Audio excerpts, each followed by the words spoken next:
By now, we all know Mom was right. Going to bed and getting a good night's sleep makes it so much easier to get through the day. But now, new research shows the exact time you go to bed could determine how healthy your heart beats. The European Society of Cardiology's latest study shows falling asleep between 10 and 11 p.m.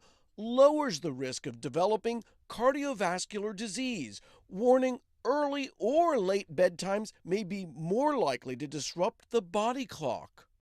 The study, which followed 88,000 people in the United Kingdom for nearly 6 years, found night owls who went to bed after midnight had a 25% higher risk, while surprisingly, those who said goodnight before 10 o'clock had a 24% higher risk when compared to those who fell asleep in that golden hour between 10 and 11 p.m.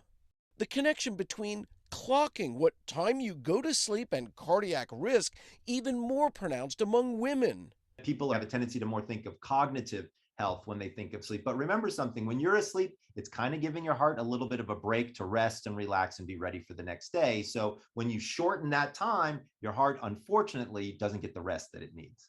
Americans still adjusting to life after COVID lockdowns report they're increasingly finding it a struggle to get the snooze time they need. Since the pandemic began, researchers around the globe have seen a surge in sleep disorders. 2 of every 3 American adults report they're sleeping more or less than they want to. How can you combat what they're calling coronasomnia?